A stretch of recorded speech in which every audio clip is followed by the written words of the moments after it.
Good afternoon, Miss Cherry May. Good afternoon, ma'am. Okay, Miss Cherry May, can you tell me about yourself? Okay, ma'am. I'm Cheremy Dabalos. I'm 32 years old. I'm married, but I'm separated. I have only one son. My father's name is Roberto Campos. He is a farmer. My mother's name is she Alicia Campos. She is a housewife. Okay, I have few questions for you to answer, so let's start. Why do you want to work as a maid? I work as a maid because I want to earn money for my family, ma'am. Why you choose Malaysia when there is a lot of other countries?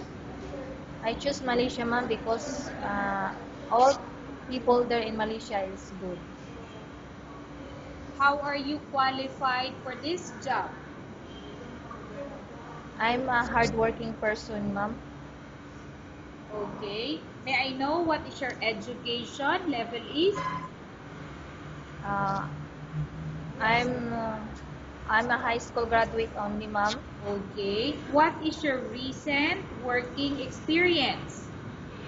I recently experienced I worked in Kuwait Okay, for so 2 years. for 2 years. So may I know what is your position when you work in Kuwait? I'm a I'm my position in Kuwait, ma'am, is domestic helper. Okay, have you worked abroad before? Yes, ma'am. Can you please tell the place and how many years and months you work for? Uh, I worked before in Kuwait. I finished contract 2 years and 3 months. Okay. Do you have experience of taking care of babies? Yes, ma'am. And whose baby you are taking care of? My own baby, ma'am. How about elder people? Do you have the experience? No, ma'am. But are you willing to take care? Yes, ma'am, of course. Do you have any other special skills? Yes, ma'am. Okay, can you tell me what are your special skills? I know how to cook. Uh, all all work inside the house I know, ma'am. Okay, are you willing to learn new skills? Yes, ma'am. Are you willing to work with a family where the mother-in-law or any relatives stay together? Yes, ma'am. Currently, are you still working now? Yes, ma'am. Okay, so may I know what is your work now? Can you repeat the question, ma'am? Okay, so you mentioned and you agree that you are still working, right? Yes, ma'am. So may I know what is your work if you are still working?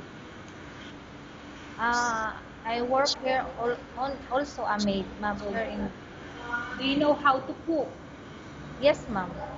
What sort of food can you cook? I know how to cook Arabic food and Filipino food. Okay, can you tell me what are those Arabic food that you can cook? Uh, I I cook Arabic food in matchboots dijads, mareg, sinya dijads. That's all, ma'am. Okay, how about Filipino food that you can cook? I cook adobo, um, uh, all Filipino food I know how to cook, ma'am. Okay. Are you aware that you will have to do washing, cleaning, ironing, and cooking? Yes, ma'am. From all the house chores like cooking, cleaning, ironing, and washing, which do you like most? All, ma'am. All. I want all. Okay. If ever you were selected to work in Malaysia, who will take care of your kids? My parents, ma'am. You are not allowed to use handphone or cell phone during working hours. Can you repeat the question, ma'am? Okay, Jeremy, you are not allowed to use handphone or cell phone during working hours. Yes. Yes, ma'am. Yes, ma'am. You are only allowed to use handphone or cell phone after you finish all the works and when going to bed. Yes, ma'am. Yes, ma'am. You are strictly needed to surrender the handphone or cell phone to your employer in the morning, and your employer will return back to you once you're going to bed. Yes, ma'am. Okay, ma'am. If ever your employer finds out that you're abusing or using your handphone and it's affected your work for a month, your employer will confiscate your handphone and you're not allowed to hold it anymore. Instead, your employer will allow you to call to your family 3 times in a month. You're only allowed to bring normal phone and you're not allowed to bring smartphone. Are you agreed for the terms and conditions? Yes, ma'am. I'm agree. Are you agreed to the rules and regulation for the handphone? Yes, ma'am. I agree. How many years is the contract as you agreed and understand? 2 years, ma'am. Okay. Can you describe for me your ethics or your attitude? I'm honest, humble, and hardworking person, ma'am. Okay. How can you assure to us that you will work hard in Malaysia?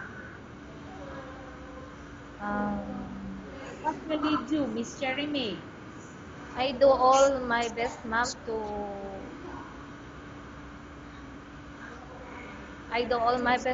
work hard Okay. work in Malaysia. Okay. Can you promise not to use the telephone without the permission of your employer? Can you repeat, ma'am, the answer by the question? Okay. Can you promise not to use the telephone without the permission of your employer? Yes or No, ma'am. No. no? Okay, I will repeat again the question. Listen carefully.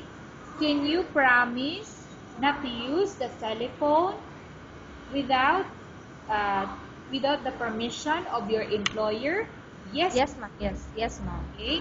Can you promise not to put on makeup but to dress properly while work? Yes, ma'am. Can you promise not to invite friends and relatives without the consent of your employer? Yes, ma'am. Can you promise not to ask for advance salary from your employer under any circumstances? Yes, ma'am. Do you really understand of the rules and regulation of the agency? Yes, ma'am. Do you pay any placement fee for you to come to Malaysia to work as a maid? No, ma'am. Okay. Do you have any history of sickness, example breast cancer or any other illness? No, ma'am. Do you suffer from any skin disease, allergy, or physical defect? No, ma'am. Have you suffered from any serious illness? No, ma'am. Do you smoke? Miss Cherry May, are you Yes, ma'am. smoking? Are you? Yes, ma'am. Okay, I'm going to repeat again the question. Are you Yes, ma'am. smoking? Are you smoking? No, ma'am. No. Do you have any tattoo in your body? No, ma'am. Do you take any prohibited drugs before? No, ma'am. Have you undergone any operation or surgery? No, ma'am. Are you medically fit? Yes, ma'am. Are you in any medication? Yes, ma'am. Are you in any medication? Are you taking any medicine? No, ma'am. No. Are you allergic with any food? No, ma'am. Are you prepared to work for the employer of any race? Yes, ma'am. Are you prepared to eat the type of food taken or given by your employer? Yes, ma'am. Are you afraid of being left alone in the house? No, ma'am. Are you afraid of dogs or aquatic pets? No, ma'am. Can you promise to work according to the instruction from your employer? Sorry, ma'am. I can't hear you. Can you repeat the question? Okay. Can you promise to work according to instruction from your employer? Yes, ma'am. Do you have any immediate family working in Malaysia? Miss May, do you have any immediate family working in Malaysia? No, ma'am. Okay, Ms. Cherme, we have finished our question section. Let's go to case study. I have a case study for you and I want you to answer me truthfully. Upon arrival in Malaysia within 6 months, if ever any of your family pass away, what will you do? Will you continue to work till finish your contract or you will go back? I will finish my contract, ma'am. Tell us about yourself and why do you want to work in Malaysia as domestic helper? Miss Jeremy, Yes, ma'am. tell us about yourself and why do you want to work in Malaysia as domestic helper? I want to work in Malaysia, ma'am, because I want to earn money for my family and also for my baby. Okay, Miss Jeremy, what do you want to tell to your employer who watching your video?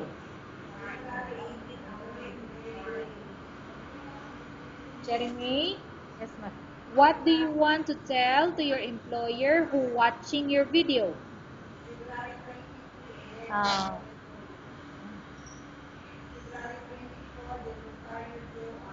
Jeremy, yes, ma'am. what do you want to tell to your employer who's watching your video? I want to tell him, I'm a good person. Uh, I'm also a hardworking mom. Okay, thank you very much, Miss Jeremy. We will update your agency if there's any selection made by the employer.